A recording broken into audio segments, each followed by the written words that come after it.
Here's my story about culture. I don't even know if it's a story, really. It's about people who've impressed me.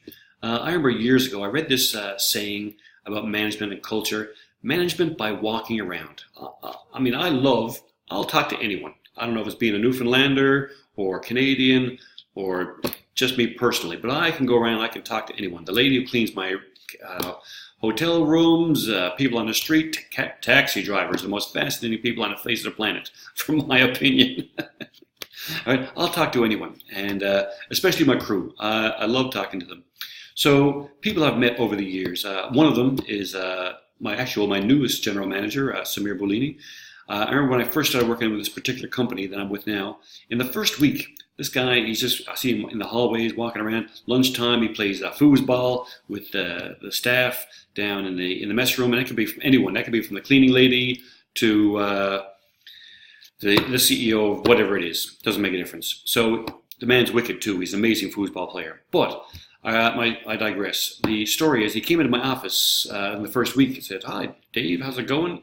I didn't even know he was a general manager. I just knew that he was a guy in a blue suit that played foosball downstairs, and he was really good at foosball player. And he comes up and introduces himself as the general manager of shipping. Right? I had an idea who. I knew there was one, but not this guy. So he comes in and has a chat with me, and just see how the new job is doing, stuff like that. And then we get into talking to family, foosball. He's a tennis player. Talk about hobbies. I like to build stuff. Whatever it is, he's in there for about 45 minutes having a chat. And basically says, if you need anything or need any support, you're not getting it, just give me a call. Why don't you come up and visit my office, whatever floor it is. And I thought, wow, new to the company, the general manager, and he's a couple of levels above me, as you can imagine. And takes the time to come down and meet me. And it's not because he's just randomly walking around the halls and he sees a new guy. He knew that I was there. He knew and made an effort to come down and meet me. Okay?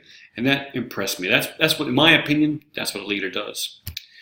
I remember I was at a conference once, and the guy you're going to see in the video later on, a general manager for the Pearl project in Qatar, a guy named Andy Brown.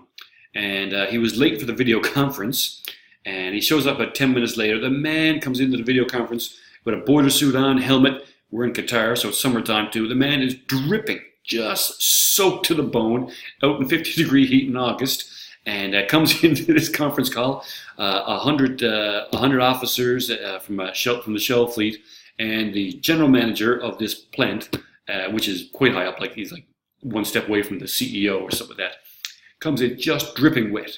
And he goes, "Sorry I'm late. I was down having a chat about safety with the welders." Okay? And so he goes out and he has these little toolbox talks and speeches, and not so much preaching. He goes down and actually meets them, has a chat, talks about their wives, why safety is important, all this kind of stuff. And he is way, way, way up in the food chain, yet comes down, talks to the welders out in 52-degree heat outside, talking about these guys to show and demonstrate that he cares about their well-being. All right? And if you have that kind of commitment from your senior management team, then you are well underway for a good safety culture. So it has to come from the top. It can't be pawned off to juniors. They just, don't get me wrong, they will do their best, okay? But all they're doing is just conveying a message. So it has to come from the top. You have to be visibly seen, and the message has to be very, very clear, which we'll talk about later on. All right, and that's my spiel for safety culture and leading from the top.